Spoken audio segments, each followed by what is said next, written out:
Hey everyone, Mango7 here. How we doing today? Welcome to another episode of Epic 7. I wasn't sure if I was going to make a video on this, but it's one of those things where I want this information to go out to you guys, and I don't know how else to do it.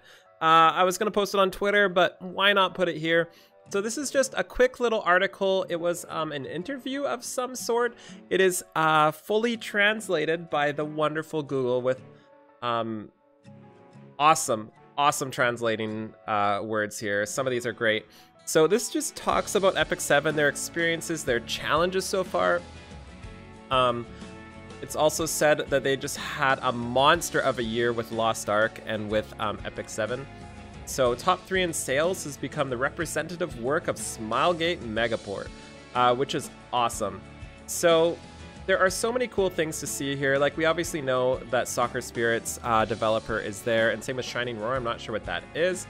But the important parts, let's talk a little bit about here. Recently, Epic 7 began too vigorously, sorry. Yeah, I expected that. It definitely began too vigorously. The first major update focused on community, which is really, really exciting. We've all read this. So many cool things to read. I'm going to leave this to read for you. I just want to show you guys a couple things specifically at the end here. We will not neglect to adjust balance, which is the core of collective RPGs.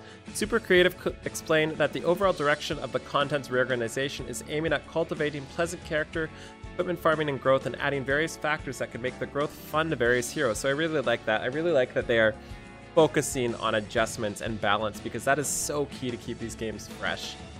It says, in the early days, the company will continue to make efforts to strengthen the attachment of characters through contents that are provided in a new form during the event, such as the expansion of the Abyss, the 90th floor, and Valentine's Day. So that's pretty exciting, and this is something I've been waiting for a while.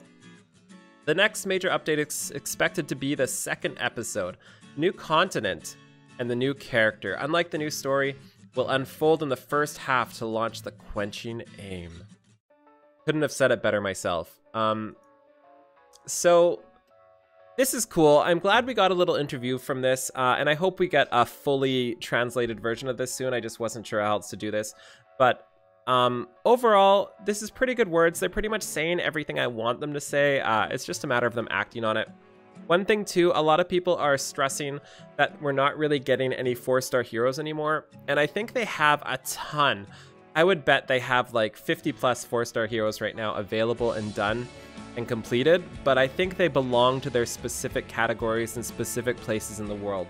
So I think once we unlock the next world, we're going to be unlocking so many more 3- and 4-star characters to put into the pool, and we're gonna unveil their story as we go. Like, I can't express and I can't tell you how important story and character building is for them in this game. So they're not just going to throw 4 stars at us unless they make sense. And I feel like the characters we've been expanding the story on lately kind of fit the more important role. Maybe not, but that's the way I feel. Actually, no, I don't agree with what I said there. Scratch that. I'm not going to take that out because I think it's important to think like that. I guess the idol could have been 4-star if it wasn't so confusing. Kayron could have been 4-star.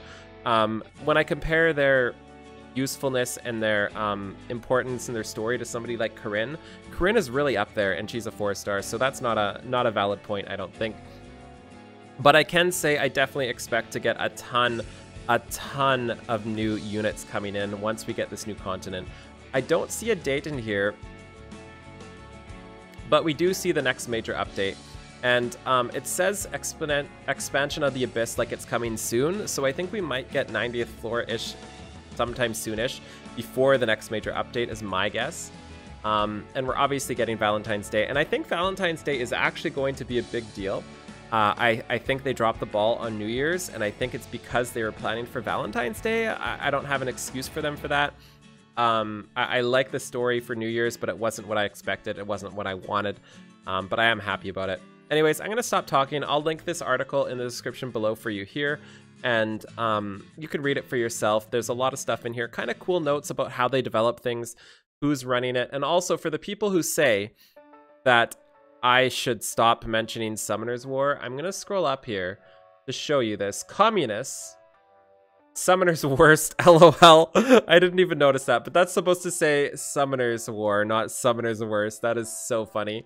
Top ranked developer has been planning the War of the Knights with various RPG play experiences, such as Lineage, Ion, and World of Warcraft. So that is really exciting to me because when I go into this game, I feel like it's an MMO, and I feel like that's why it's so good. And I've always mentioned the reason they change stuff like changing tiers to eye level is because it's the way MMOs do it. And I always thought like they're going to keep upgrading the gear so we're not stuck on the same gear set for a long time. So I definitely picture this game being very, very, very much like a mobile MMO, and I think that's the aim for it. So yeah, that's about it. I thought I would let you guys know, and hopefully you enjoyed this. So have a wonderful day. I'll talk to y'all later. Bye, everybody.